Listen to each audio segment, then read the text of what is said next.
Welcome to your doom. Shut it and get over here. Massive uppercut!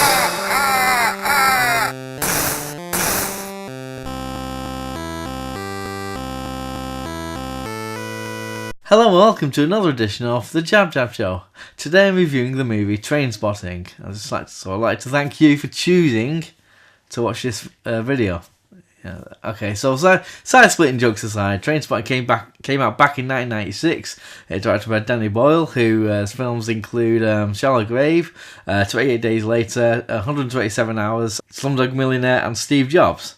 The film stars Ewan McGregor, Ewan Bremner, Robert Carlisle, Kevin McKidd, and Kelly MacDonald. Based on the novel of the same name, written by Irvine Welsh, it follows a group of heroin addicts, plus Francis Begbie, played by Robert Carlisle, as they go through economically depressed Edinburgh and follows the lives and hardships. I didn't watch this film back in the day at the cinema, I was kind of barely old enough, and at the time I was kind of more into the home video, the VHS market, so I watched this loads back in the mid to late 90s on video loads of times, and despite the subject matter, which does kind of hit her nerve because for personal reasons, I absolutely bloody love this film. I've got this.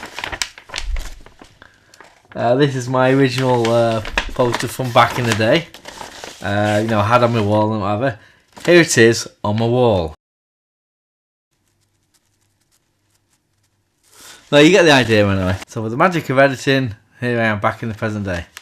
I've also got these are the soundtracks to the film. Bloody lovely stuff. Look, I like lots of soundtracks. They're really good.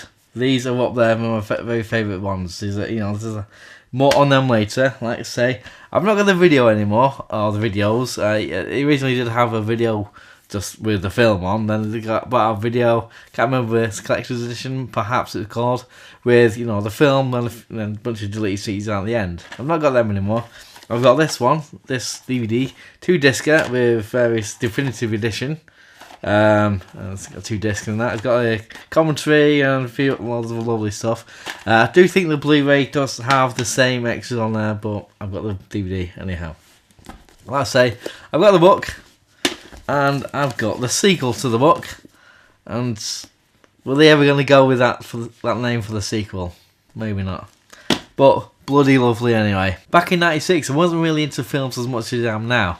So my view of the UK film industry was kind of like we were making period dramas, people in funny hats and talking weird, and also about middle class Londoners, with Hugh Grant in there and so on. So that's my view back then. Call me naive and so on. Obviously, there's a little bit more than that. But what I'm saying is, when Trainspotting did come out, it was an absolute kick up the arse for the industry. It really was. The cultural significance of the film can't be understated. Really. You look in any documentaries about the 90s or any documentaries, programs, or whatever about UK film industry.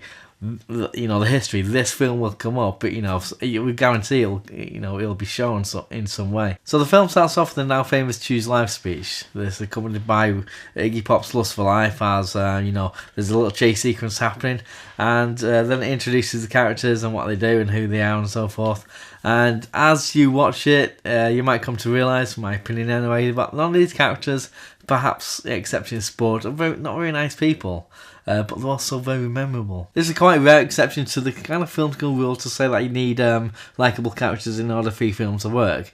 As I said, my opinion is these characters are really memorable, and I mustn't be the only one, because this film has since become a cultural classic and has gained a massive following and lots of fans ever since. Plus, this film is very bleak a lot of the time. There's one particular scene, it does resonate with me a lot more now I'm a parent than it did from back in the day. And if you've seen this film, you probably know which particular scene I'm talking about. So in a lot of ways, this film really shouldn't work, and maybe it doesn't for some people out there. For the reasons I mentioned.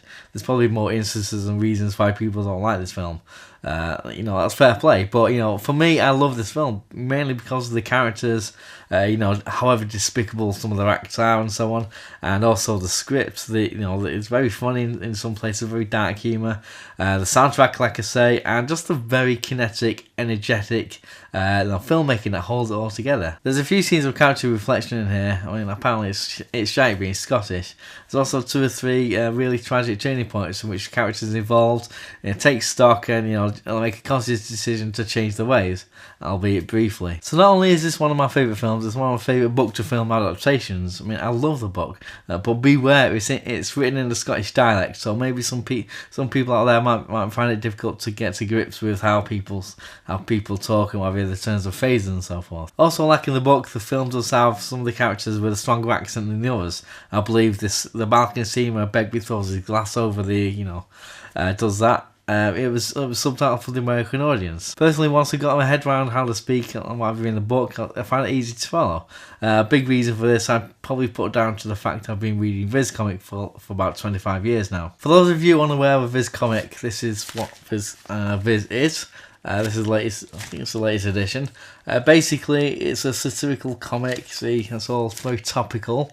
This is a guy called Roger Melly. He's drawn in the style of a president. Anyhow, basically, Viz comic originally came out in Newcastle back in 1979. It had characters such as Biffa Bacon, Sid the Sexist, and the Fat Slags. Some of the characters, had Geordie accents and all the terms of phrases and all the slang and whatever you like to say. So I've been used to reading phonetic dialogue for about, like I say, as long as I've been reading this. And probably even before that, I was thinking before. I think it was Beano, a comic called Beano, still going today and so on. It's not as popular, but they did have a comic strip called The Jocks and the Geordies, and how the jocks, like slang for Scottish people, that again in Scottish dialect, and the Geordies, so like YA man and all the rest of it, So even that then, as a kiddie week, before reading, I was always known to watch. Well, before I started reading Viz, reading them, even back then they had like kind of phonetic dialect, so it's kind of. Once I got understanding that, and also when you think about it, it's like what if you read like literature, classic literature, say Robinson Crusoe, which came out in first published in 1719, and you read that, and it took me a few chapters to kind of get into it because obviously there's centuries ago. So you get used to it, and there's obviously no reference to YouTube or Chav or Init in there. So the language you use is very different from the language we use today. So reading all that and getting your head around that, I found it quite easy, kind of relatively easy to follow these books, by Irvine Welsh. Anyway, back to Trainspotting the book. The film is faithful, in a broad sense, story wise. Danny Boyle on the commentary does mention that he wanted to capture the spirit of the book, not necessarily repeat it. So he talks about also the narrowing of the focus more on the Venton character, and reducing or even just getting rid of some of the angles for the other characters and so forth. The focus towards Venton is further enhanced by the fact the character does a voiceover now and again throughout the film, including, like I say, the now famous Choose Live speech. I would say personally, throughout the film, none of the voiceover seems superfluous. It's one of my pet hates about films where they use voiceover just to try and patch, like say, story threads or exposition, things like that. None of it seems to be that's the case where it's just mentioning what's happening on the screen and so forth, and thinking it's a bit pointless, isn't it? None of it seemed like it seemed to complement the film really well. So in conclusion, I feel this is a great film. It's very funny in parts, it's also very bleak in parts as well. It's a really good mix, and the film is not really judgmental on the characters either. It's like the camera's just there watching them, capturing moments, in their time and the economic state of which they live in, and I really, and I love the soundtrack as well. It really marries well together. So that's a lot of brilliant action on the show, and it probably is my favourite Danny Boyle film. And to be honest, personally, it's up there for me as one of my favourite British films of all time. I have seen T2 Trainspotting Judgment Day. I'm not going to say anything on this video. Just wait for the review in a couple of days or so. So them's my opinions. What's yours and yours and yours? Just let me know down below in the comment section down there. Just got a few fun questions to throw at you. There you go. Who's your favourite character in the film, if you have one? What's your favourite moment or moments as well? And also, just for a little extra fun, what's your favourite train-based film? Like I say, just everything, all your comments down there in the comment section down below. And like, subscribe, comment and everything. Tell your friends and everything. And in the words of the new Cyrus, send the word. 9, 8, 7, 6, 5, 4,